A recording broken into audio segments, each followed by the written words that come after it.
नमस्कार साथियों, मैं हूं अनुपम और आप सभी देख रहे हैं द लीगल फीवर। साथियों, लीगल फीवर में जैसा कि आप सभी जान रहे हैं, हमारा अभी तक जो था वो कॉन्स्टिट्यूशन ऑफ इंडिया के बारे में बात कर रहे थे, लेकिन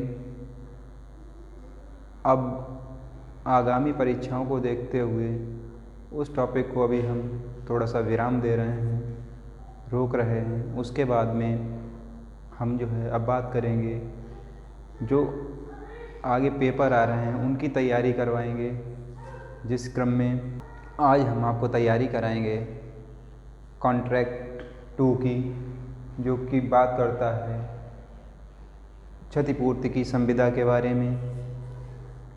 और प्रश्न आधारित ही अब वीडियो बनाएंगे जिससे कि आपको परीक्षाओं में मदद मिल सके।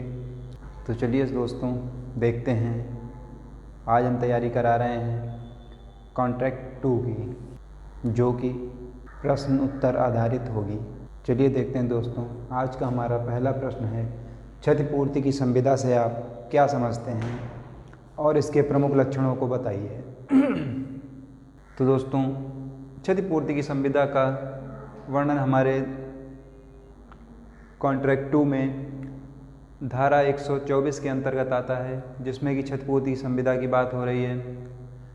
और क्षतिपूर्ति की संविदा क्या है, जिसकी परिभाषा धारा 124 में बताई गई है, जिसके अनुसार क्षतिपूर्ति की संविदा एक ऐसी संविदा होती है जिसमें एक पक्षकार दूसरे पक्षकार को स्वयं या तो स्वयं के आचरण से या किसी अन्य व्यक्ति के आचरण से होने वाली हानि से बचाने का वचन देता है। कहने का अर्थ ये है कि एक इस तरह की संविदा होती है जिसमें एक व्यक्ति दूसरे व्यक्ति को होने वाली हानि से बचाने का वचन देता है। जैसे बीमा की संविदाएं, इसी प्रकार की संविदाएं होती हैं, जिन्हें हम 2 उदाहरणों के माध्यम से समझेंगे। जैसे पहला उदाहरण है, खा को ऐसी हानि से बचाने का वचन देता है जो 200 रुपये के संबंध में यदि खा पर कोई मुकदमा कर दे, कोई कार्रवाई कर दे, तो उससे ये खा को वचन देता है कि मैं तुम्हें इस प्रकार की हानि से बचाऊंगा। ठीक है, इस तरह की संविदाएं क्षतिपूर्ति की संविदाएं होती हैं। इसी क्रम में दूसरा उदाहरण हमारा कह रहा है कि ए बी से संविदा करता है कि वह बी को ऐसी हानि से बचाएगा जो सी के द्वारा यदि बी पर मुकदमा कर दिया जाता है और उससे कोई हानि हो जाए। यह संविदा क्षतिपूर्ति की संविदा है। इस संविदा में ए क्षतिपूर्ति करने वाला है और जो बी है वो क्षतिपूर्ति कराने वाला है। तो साथियों, हमने जाना कि क्षतिपूर्ति की संविदा क्या होती है। अब हम जानते हैं इसके सामान्य लक्षणों के बारे में। इसका पहला लक्षण है स्पष्ट या गर्भित वचन। क्षतिपूर्ति की संविदा स्पष्ट या गर्भित दोनों तरीके से होती है। गर्भित का मतलब है कि छिपी हुई, उसके अंदर ही कोई शर्त ऐसी छिपी होगी, तो या जो गर्भित संविदा है मामले की परिस्थितियों से भी मालूम हो सकती है। जैसे पहला, ए की इच्छा पर बी द्वारा किया गया कोई कार्य, ए की इच्छा पर बी कोई कार्य कर दे, तो बी द्वारा किया गया कार्य, इसमें गर्भित संविदा प्रकट होती है। पक्षकारों के संबंधों से उत्पन्न हुए उत्तरदायित्वों पर आधारित हो सकती है। अब पक्षकारों के बीच में कोई संबंध है, जो अगर यदि उनसे कोई उत्तरदायित्व उत्पन्न होता है तो उसमें भी गर्भित संविदा हो सकती है। जैसे कि एजेंट जब कोई काम करता है अपने मालिक की तरफ से, तो मालिक की तरफ से दूसरे पक्षकार को ये श्योरिटी या गारंटी इस तरीके की होती है कि यदि मेरा एजेंट कोई गलत कार्य कर देगा तो यदि उससे उस पक्षकार को कोई हानि होगी तो उसकी क्षतिपूर्ति जो एजेंट का मालिक है वो करेगा।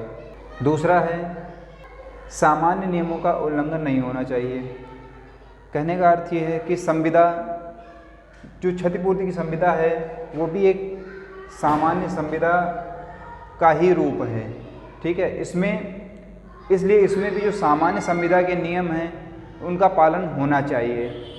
जैसे कि संविदा करने में व्यक्ति सक्षम होना चाहिए, उसकी स्वतंत्र और वैध सहमति होनी चाहिए, ठीक है, और संविदा का एक वैध उद्देश्य होना चाहिए। तो ये हैं संविदा के, क्षतिपूर्ति की संविदा के लक्षण। साथियों, इस प्रश्न का उत्तर आपको प्राप्त हो गया है। अब हम आइए देखते हैं दूसरे प्रश्न को। आइए साथियों, अब देखते हैं क्वेश्चन नंबर 2 के बारे में। क्वेश्चन नंबर 2 क्षतिपूर्तिधारी के अधिकारों की बात कर रहा है कि क्षतिपूर्तिधारी के अधिकार क्या हैं। यदि तो इसका आंसर ये है कि यदि क्षतिपूर्तिधारी ने अपने अधिकारों के अंतर्गत कार्य किया है, क्षतिपूर्तिधारी ने अपने अधिकारों के अंतर्गत काम किया है, तो वचनदाता के निर्देश को नहीं बदला है, तो उसे निम्नलिखित अधिकार मिलेंगे। अर्थात उसने नियमों के अनुसार काम किया है तो उसको निम्नलिखित अधिकार प्राप्त हैं। नंबर 1, क्षतिपूर्तिधारी को ऐसे समस्त हानि को पूरा करने का पूरा कराने का अधिकार है जो उसे किसी ऐसे विवाद के संबंध में उठानी पड़े जिसमें क्षतिपूर्ति करने का वचन दिया गया है। दूसरा पॉइंट है, क्षतिपूर्तिधारी को वे सब खर्चे प्राप्त करने का अधिकार है जो उसे किसी ऐसे विवाद को प्रस्तुत करने या वाद की रक्षा करने में चुकाने पड़े हैं जिनमें क्षतिपूर्ति देने का वचन दिया गया है।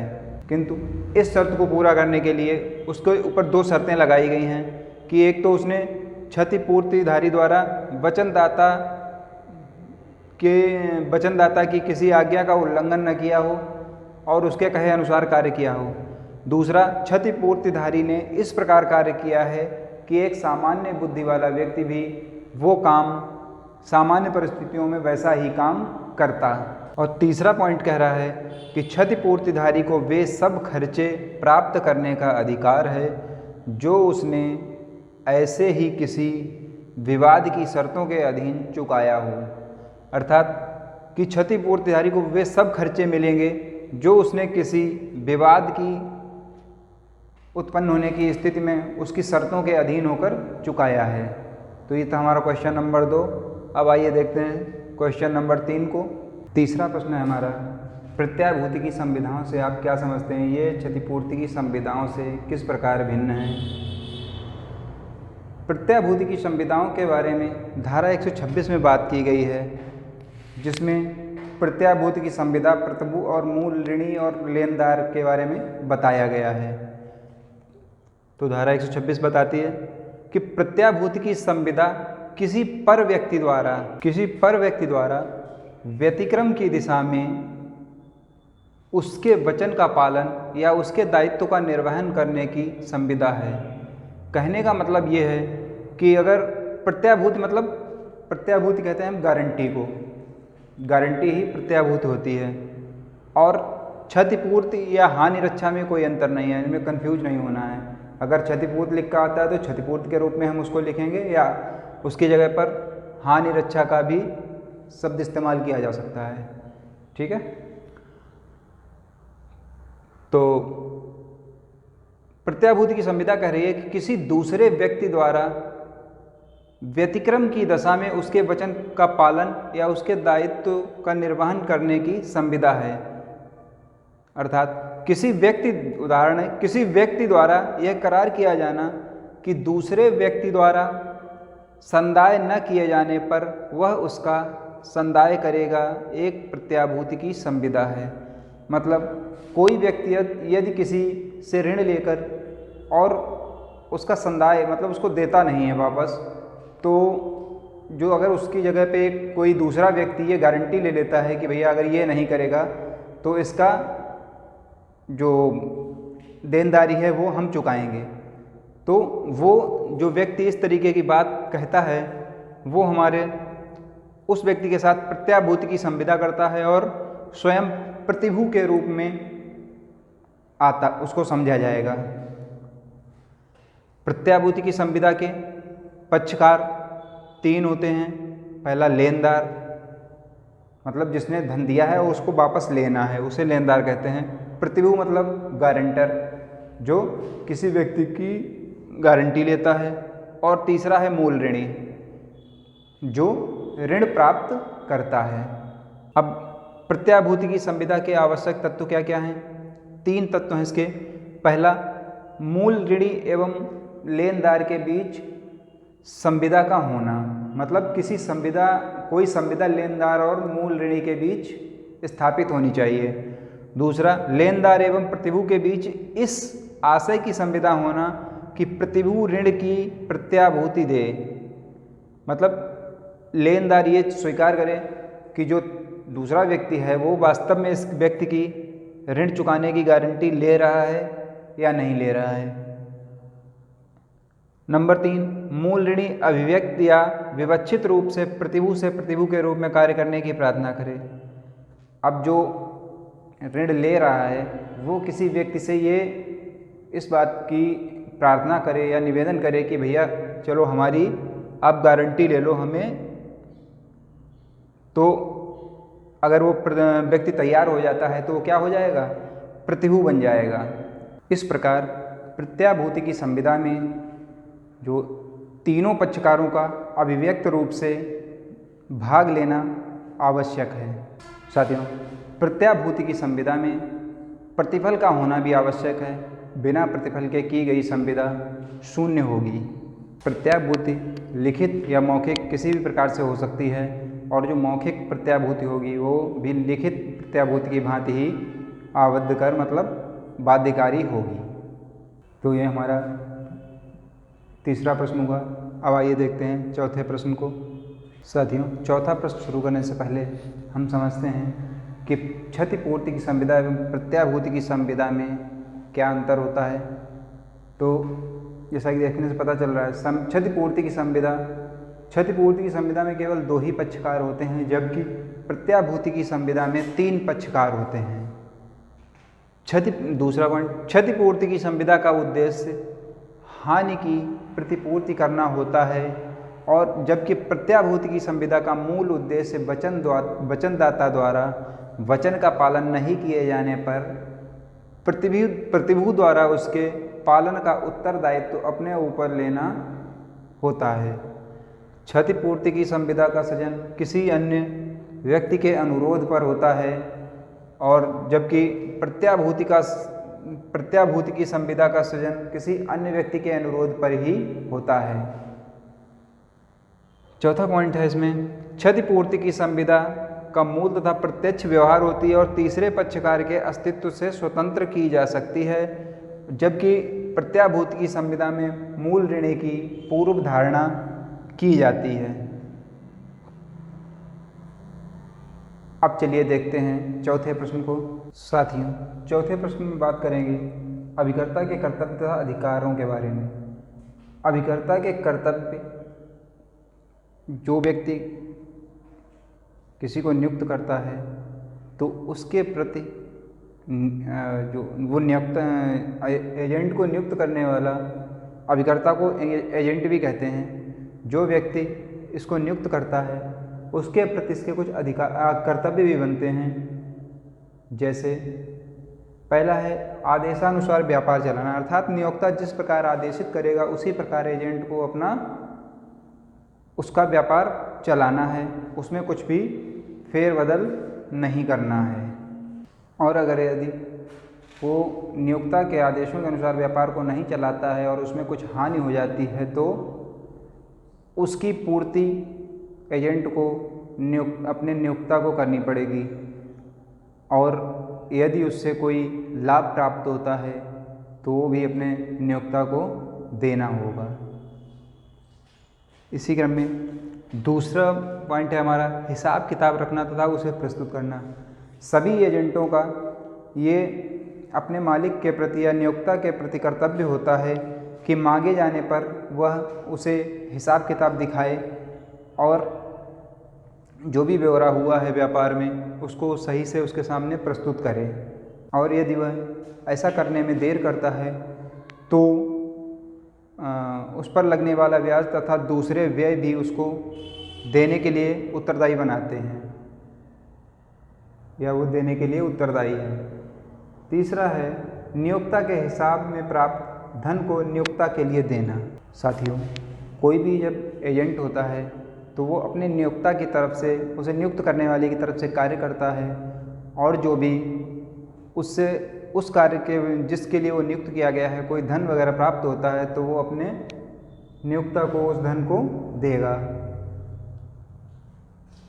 चौथा पॉइंट है हमारा मृत या पागल नियोक्ता के हितों की रक्षा करना। साथियों, चौथे पॉइंट के अनुसार यदि एजेंट जो है उसका मालिक या नियोक्ता यदि पागल हो जाए या मर जाए और जो एजेंसी की संविदा है वो समाप्त हो जाए तो ये एजेंट का कर्तव्य है कि वो उसके उत्तराधिकारियों के हितों की रक्षा करे। पांचवा पॉइंट हमारा है प्राप्त सूचना का नियोक्ता के विरुद्ध प्रयोग न करना।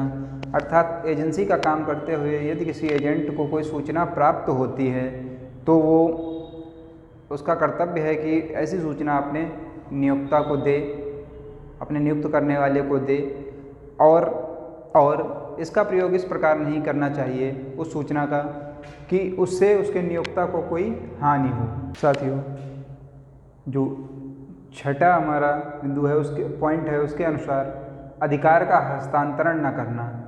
कहने का मतलब है कि एजेंट अपने अधिकारों का हस्तांतरण नहीं कर सकता है, उनको ट्रांसफ़र नहीं कर सकता है। जो काम उसे दिया गया है वो उसे स्वयं ही करना होगा, उसको किसी दूसरे व्यक्ति से कराने का उसे अधिकार नहीं है। साथियों, सातवां पॉइंट हमारा बताता है कठिनाई के समय नियोक्ता को सूचित करना। अर्थात यदि एजेंसी का कार्य करते समय किसी प्रकार की कोई कठिनाई आती है तो जो एजेंट है वो अपने मालिक या नियोक्ता को सूचित करेगा और उससे आदेश प्राप्त करने का हर संभव प्रयास करेगा। और यदि ऐसा करने में सक्षम नहीं है तो वो इस प्रकार कार्य करेगा कि जैसी उन परिस्थितियों में एक सामान्य बुद्धि वाला व्यक्ति काम करता, इस दशा में ही वो निर्दोष माना जाएगा, अन्यथा ऐसा कार्य न करने पर वो दोषी माना जाएगा। आठवां पॉइंट हमारा है उचित सावधानी, चतुराई एवं परिश्रम से कार्य करना। अर्थात एक जैसे व्यक्ति अपने काम के लिए प्रयासरत रहता है, मेहनत करता है और अपनी बुद्धि का उचित उपयोग करता है, उसी प्रकार नियोक्ता के लिए भी वो इसी प्रकार से कार्य करेगा और इसमें किसी तरह की कोताही नहीं बरतेगा। तो साथियों, ये हैं हमारे अभिकर्ता के कर्तव्य जो कि उसको नियोक्ता के प्रति उत्तरदायी बनाते हैं। अब हम जानेंगे कि उसको ये तो उसके कर्तव्य हैं, अब उसको अधिकार क्या क्या मिले हुए हैं उनके बारे में जानेंगे। साथियों, अभी हम बात कर रहे थे अभिकर्ता के कर्तव्यों की, अब हम देख रहे हैं कि अभिकर्ता के अधिकार क्या हैं। तो उसका पहला अधिकार है प्राप्त धन को रोक रखने का अधिकार। कुछ दशाएं ऐसी हैं जिनमें कि जो एक एजेंट है वो नियोक्ता का कुछ धन जो उसे प्राप्त हुआ है नियोक्ता का उसे रोक सकता है, जिसमें यदि उसने उस व्यापार को चलाने के लिए कोई एडवांस दिया है या अन्य जो खर्चे किए हैं तो उन खर्चों को वो प्राप्त धन से रोक सकता है और अपना पैसा उससे वसूल सकता है। दूसरा, एजेंट के रूप में यदि काम कर रहा है तो वो पारिश्रमिक भी वो अपना उस खर्चे से ले सकता है, उस प्राप्त धन से ले सकता है। दूसरा है पारिश्रमिक पाने का अधिकार।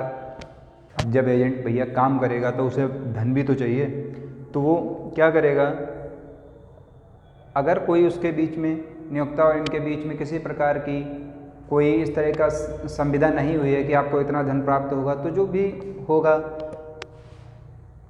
उचित पारिश्रमिक पाने का उसे अधिकार है और जो भी उचित पारिश्रमिक होगा वो नियोक्ता द्वारा उसे दिया जाना चाहिए। फिर आता है नंबर 3 पूर्वाधिकार। पूर्वाधिकार के अंतर्गत ये बातें आती हैं कि एक एजेंट को जो है वो अपने नियोक्ता का माल, दूसरी चल संपत्ति और अचल संपत्तियों को उस समय तक रोके रखने का अधिकार है जब तक कि उन सब में जो खर्चा हुआ है उनका उसे पेमेंट ना कर दिया जाए। चौथा पॉइंट है मार्ग में माल रोकने का अधिकार। एक नियोक्ता के विरुद्ध ये अधिकार एजेंट को इसलिए प्राप्त है कि अगर मान लिया उसने कोई खर्चा किया है और अपने रुपयों से ही माल खरीदा है तो वो क्या करेगा, रास्ते में ही माल को रोक सकता है जब तक कि उसका खर्चा ना दे दिया जाए। नंबर 2, यदि उसने अपनी ज़मानत पर ही माल खरीदा है, अगर उसने अपनी ज़मानत पर माल खरीदा है तो भी वो ऐसे माल को रोक सकता है जब तक कि उसका संदाय न कर दिया जाए।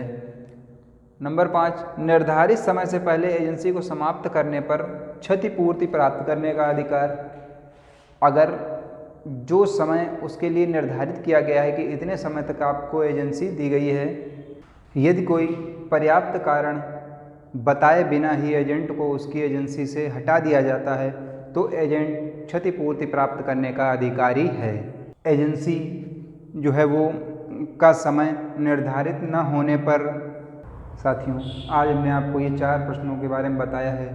अगर आपको ये प्रश्न अच्छे लगे हों और समझ में आए हों तो हमें मोटिवेट करें और बताएं कि आप ऐसे ही अन्य वीडियो भी चाहते हैं, तो हम जो परीक्षा के हिसाब से है उन प्रश्नों को आपको तैयारी करवाएंगे।